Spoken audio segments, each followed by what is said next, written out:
Casey at the Bat by Ernest Lawrence Thayer. Read by Jim Garvey. The outlook wasn't brilliant for the Mudville Nine that day.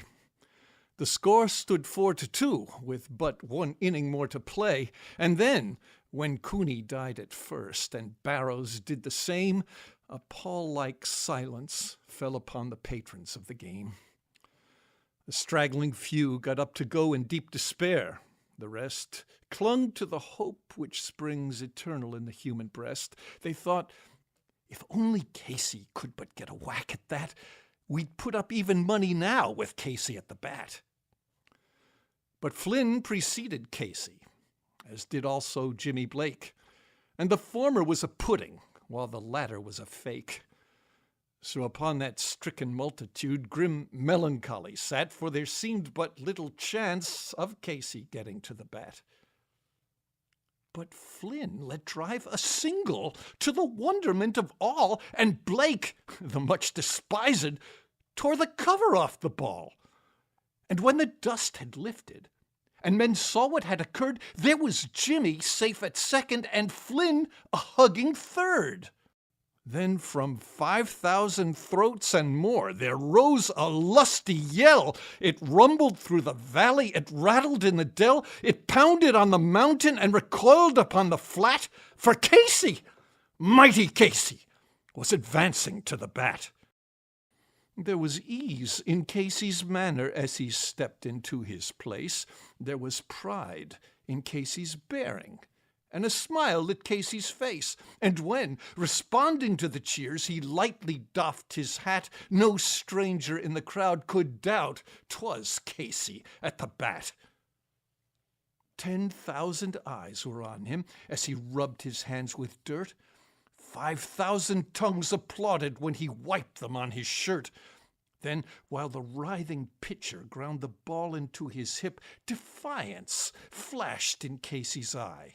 A sneer curled Casey's lip. And now the leather-covered sphere came hurtling through the air, and Casey stood a-watching it in haughty grandeur there. Close by the sturdy batsman the ball unheeded sped. "That ain't my style," said Casey. "Strike one," the umpire said. From the benches, black with people, there went up a muffled roar like the beating of the storm waves on a stern and distant shore. "Kill him! Kill the umpire!" shouted someone on the stand, and it's likely they'd have killed him had not Casey raised his hand. With a smile of Christian charity, great Casey's visage shone. He stilled the rising tumult. He bade the game go on. He signaled to the pitcher, and once more the dun sphere flew. But Casey still ignored it, and the umpire said, "Strike two." "Fraud!" cried the maddened thousands. An echo answered, "Fraud!"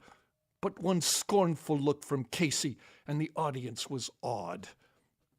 They saw his face grow stern and cold. They saw his muscles strain.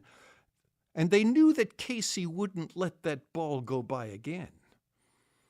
The sneer is gone from Casey's lip. His teeth are clenched in hate. He pounds with cruel violence his bat upon the plate. And now the pitcher holds the ball, and now he lets it go, and now the air is shattered by the force of Casey's blow. Oh, somewhere in this favored land the sun is shining bright. The band is playing somewhere, and somewhere hearts are light, and somewhere men are laughing, and somewhere children shout. But there is no joy in Mudville. Mighty Casey has struck out. Casey at the Bat by Ernest Lawrence Thayer. Read by Jim Garvey. Audio engineer Chris Pope, produced by Walter Evans, copyright 2013 by Georgia Regents University, all rights reserved.